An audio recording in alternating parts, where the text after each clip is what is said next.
कि आप लोग अच्छे होंगे। चलिए आज हम बात करते हैं अनुच्छेद, जो 10वां के मैट्रिक के एग्जाम में आपको 7 नंबर में पूछता है। जो बच्चे को लगता रहता है कि बहुत भारी है, नहीं याद होगा, तो याद करने की कोई ज़रूरत है नहीं, रटने की ज़रूरत है।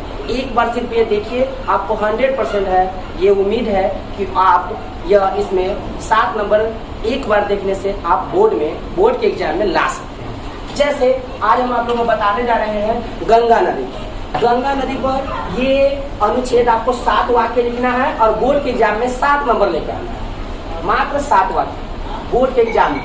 यह अनुच्छेद जिसको हम लोग हिंदी में लेख कहते हैं। जैसे हम लोग हिंदी में लिखते हैं, गाय पर लेख लिखते हैं तो लिखते हैं गाय के पास 4 पैर होती है, 2 आंख होती है, 1 मुंह होता है। वैसे ही लिखते हैं कि इसमें अनुच्छेद है, इसको संस्कृत में अनुच्छेद कहते हैं। और अनुच्छेद जैसे गंगा नदी के पैर देख लिया, हम अभी लिखे हैं गंगा भारत से पवित्रतमा नदी अस्ति।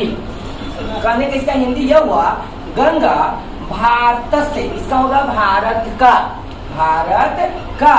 पवित्रतमा नदी अस्ति। गंगा भारत का पवित्र नदी है। गंगा भारत का पवित्र नदी है। अगला है इदम नदी हिमालयात निसरति। कह रहा है कि यह नदी, यह इदम मतलब होता है यह, इदम मतलब होता है यह, इदम नदी हिमालयात निसरति मतलब यह नदी हिमालय से, हिमालयात के मतलब होगा हिमालय से, निसरति के हिंदी होता है निकलना, हिंदी का होता है इसका निकलना। हिमालयात निसरति मतलब यह नदी हिमालय से निकलती है। गंगाए जले नरा पाप मुक्ता पवित्र भवन्तु। करा गंगा का जल लोगों को पाप मुक्त और पवित्र पाप मुक्त करता है और पवित्र होता है। पाप मुक्त करता है और पवित्र होता है। गंगा नदा जले नरा रोग मुक्त भवन्ति। करा गंगा नदी का जल या गंगा नदी के जल से लोग रोग मुक्त होता है। गंगा नदी के जल से लोग रोग मुक्त होता है।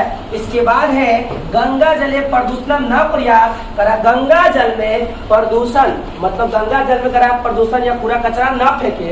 इसका अस्य तटे बहुनी नगरानी अवस्थानी संति।